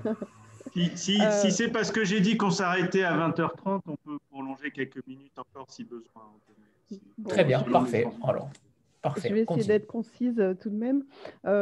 Déjà, moi, je voulais revenir très rapidement sur ces histoires de travail croisé avec soit le Centre Pompidou, soit voilà, la Cité des Sciences, etc. Je trouve ça passionnant parce que, effectivement, vous vous ouvrez à d'autres professions, des commissaires d'expo, des choses comme ça, et puis finalement, vous ouvrez à d'autres publics. Donc ça, c'est assez chouette, et je pense que ça valorise votre travail. Et donc, bravo en fait pour ces démarches-là. Faut aller dans ce sens-là, et de croiser les métiers, de croiser les domaines, parce que c'est comme ça, je pense qu'on s'enrichit. Ça, c'était juste une petite réflexion, mais ma vraie question, je voulais savoir, vous parliez en tout début de rencontre que vous aviez acheté au début des droits d'étrangers, etc. Est-ce que le système fonctionne à l'inverse? Est-ce que vous vendez des droits à l'étranger pour des transcriptions du coup de romans graphiques ou documents graphiques sur des langues autres que le français? Oui. D'ailleurs, c'est comme ça qu'on a gagné des prix aux États-Unis. Ce pas des livres que nous, on a publiés nous-mêmes aux États-Unis. Ce sont des livres dont on a cédé les droits à des éditeurs locaux. Donc, les principaux pays où on vend des droits en roman graphique, c'est les États-Unis, c'est l'Italie, c'est l'Espagne. C'est quand même là où on a le plus de sessions. Après, il y a des sessions en Corée, au Japon. Voilà, il y a des choses un peu... En Macédoine, tout récemment. En Macédoine, c'est vrai. Voilà, donc en Russie, voilà, en ex-Yougoslavie, etc. Donc oui, on a des sessions de plus en plus fréquemment. Et j'aimerais savoir, Moïse et Célina, depuis donc bientôt vous allez fêter vos 10 ans, comment voyez-vous l'avenir par rapport à cette maison-là? Est-ce que vous voulez rester entre guillemets sur vos acquis et essayer de construire petit à petit et de continuer sur cette voie-là, ou au contraire peut-être trouver des nouveautés, des pas de côté comme on disait tout à l'heure? Je sais que c'est quand même très difficile pour le monde de l'édition aujourd'hui, mais euh, justement, par rapport à cette évolution du marché, par rapport à la crise sanitaire aussi, comment voyez-vous cette évolution-là?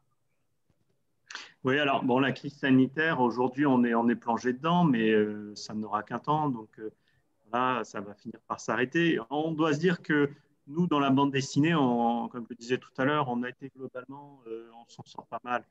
À fin octobre, pour tout vous dire, on était en croissance générale d'activité malgré les 2 mois de confinement. Voilà. Et pour ce qui est de Steinkiss en particulier, il se trouve qu'on est sur une dynamique très très forte parce que, comme je l'évoquais tout à l'heure, on a des livres qui se vendent bien et de mieux en mieux sur plusieurs années et pas juste au moment où ils sortent. Donc voilà, et il se trouve qu'en plus cette année, on a beaucoup de titres qui ont vraiment bien réussi. Et quand ils ont moins bien réussi, ça restait à des niveaux de vente corrects. Donc voilà, on n'est pas à plaindre parce que vous disiez malheureusement, enfin, voilà, vous avez un discours un peu sombre, mais non, je crois qu'on n'est pas à plaindre. Et premièrement, et deuxièmement, on n'est pas du tout du genre à rester assis sur nos fesses, donc on va continuer à se bouger, à regarder ce qu'on peut encore développer de différents. On lancera une nouvelle collection fin 2021 sur laquelle on travaille actuellement. Voilà, on a plein d'envies, plein de projets. Et ce qui est vachement intéressant, c'est que effectivement, on commence à être un peu plus identifié par les libraires, par les auteurs. Et les auteurs viennent vers nous, nous amènent des nouveaux projets, des auteurs avec qui on ne pensait pas travailler avant. Voilà, au début, Maison Nouvelle, forcément, on travaille avec des auteurs relativement nouveaux qui ne venaient pas forcément de la BD ou alors qui étaient nouveaux dans la BD. Et là, voilà, on a travaillé avec Sandrine Revel, on a travaillé avec TM, on a travaillé avec Xavier Bettencourt et quelques autres encore. Tout ça sont des auteurs éminents et respectés dans l'univers de la bande dessinée. Et du coup, de plus en plus, ces auteurs-là viennent vers nous directement. Voilà, typiquement, on a Aurélien Ducoudray, qui est un scénariste assez apprécié dans l'univers BD, qui nous a proposé un projet qu'on sortira vachement intéressant l'année prochaine, etc. etc. Donc, d'une part, il y a effectivement les projets qu'on reçoit d'auteurs. Il y a les projets que nous, on va, auxquels on pense et sur lesquels on va aller chercher des auteurs, notamment quand ce sont les adaptations de romans, comme celles qu'on a évoquées tout à l'heure. Voilà. Mais il y a aussi, et ça, c'est un des éléments vraiment magiques de notre métier, des projets qu'on reçoit. Au début, on pourrait se dire qu'ils ne sont pas forcément pour nous. Et finalement, pourquoi pas. Et puis, c'est une manière d'étendre petit à petit nos lignes, d'étendre petit à petit les périmètres de Steinkiss. Et c'est ça qui est intéressant et passionnant aussi dans notre métier. D'ailleurs, si vous-même avez des amis ou si vous avez des projets, voilà. Alors, s'il y a un truc auquel on tient beaucoup, c'est que quand on reçoit des projets, on répond et on répond relativement vite. Voilà.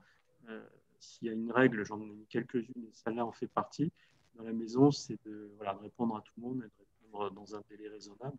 Parce que on a eu de très bonnes surprises, hein, des projets qui arrivaient de nulle part et puis qui tout d'un coup voilà, nous fait penser c'est génial, on veut le faire. Et... Alors, peut-être j'aimerais vraiment vous demander à tous les trois, à Lucie comprise aussi, un coup de cœur, un album qui véritablement, alors je sais c'est difficile de choisir entre ses enfants, mais un album qui véritablement vous a marqué, vous a saisi, qui émotionnellement vous fait quelque chose à chaque fois que vous le regardez ou que vous l'ouvrez, mais j'aimerais véritablement savoir lequel fait le plus écho en vous. Mm-hmm. Vas-y, Célina. La patate chaude. Ah ouais. C'est pas facile, vraiment pas facile, parce que moi, il y a des ouvrages que j'aime beaucoup. Après, il y a l'histoire qu'il y a derrière l'ouvrage, l'histoire de la création, de la collaboration, etc. Je dois dire que Écume, c'est un livre qui m'est très très cher. C'est rare une BD qui émeuve autant que ça. Je crois que beaucoup de gens ont pleuré en lisant ça, alors que c'est très économe en mots, etc. Et puis voilà, c'est une relation particulière avec les autrices. Et c'est un livre qui m'est très cher. Après, forcément, il y a la relation avec les auteurs qui fait que je suis pas du tout objective sur les ouvrages. C'est pas possible, quoi. Donc, évidemment, les livres avec les frappiers, les livres de coups de calcaire. Non, voilà. on avait dit qu'un seul. Ah bah non, c'est pas possible. Pas possible. En tout cas, la mission est réussie. Écume a été choisi. Lucie, on t'a pas vu, on t'a pas entendu. Lucie, il faut brancher ton micro. Vous m'entendez? Oui, on t'entend bien. Merci Lucie d'ailleurs. Alors moi, je fais partie des personnes qui pleurent toujours en lisant Écume.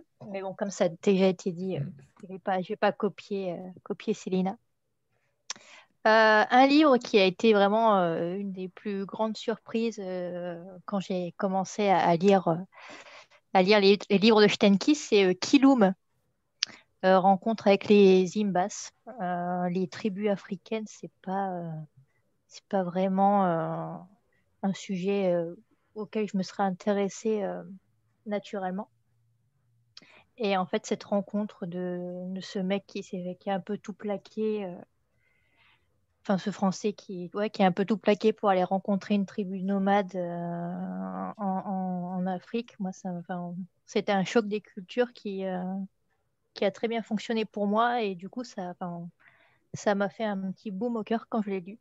C'est toujours une petite surprise quand je le vois dans ma bibliothèque. Donc, et c'est un titre du fond qui est peut-être pas hyper connu encore de Stenkis. Donc, si vous êtes curieux, je vous encourage à jeter un œil. Très bien, très bien. Merci, Lucie. Et Moïse, pour finir, alors? Ah oui, c'est bon. D'accord.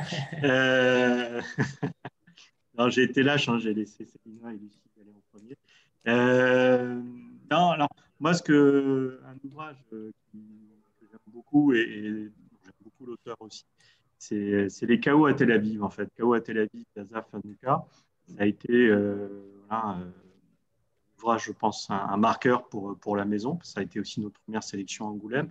Et j'aime beaucoup pour plusieurs raisons. D'abord, j'aime beaucoup l'auteur, qui est un garçon brillant, qui est venu étudier en France à l'école Émile Cole et qui a dû repartir ensuite vivre en Israël où il enseigne l'art graphique. Et Asaf fait partie notamment de ceux qui ont travaillé sur le film Vals avec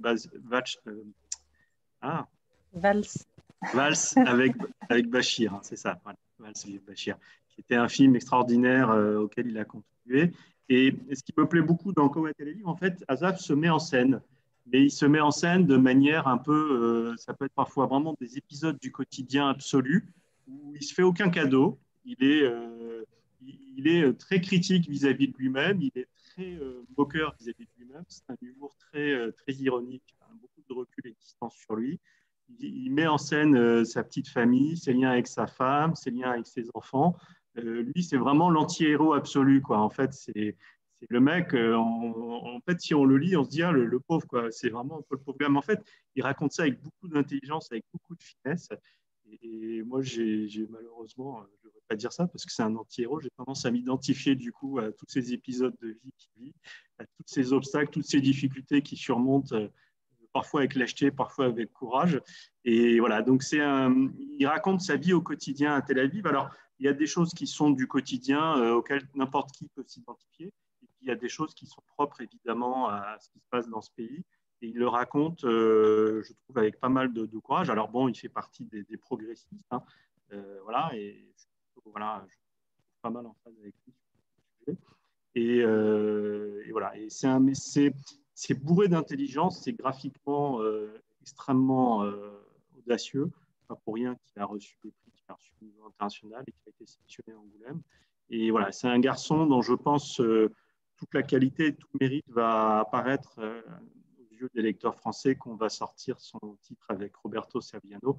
C'est pour ça que j'ai hâte de le proposer. Voilà. Mais en attendant, je vous conseille, lisez Chaos à Tel Aviv et vous m'en direz des nouvelles. Que vous aimiez ou pas, je veux bien que vous m'en disiez un mot. Parfait, parfait. 3 choix totalement différents, mais c'est à l'image aussi de la maison.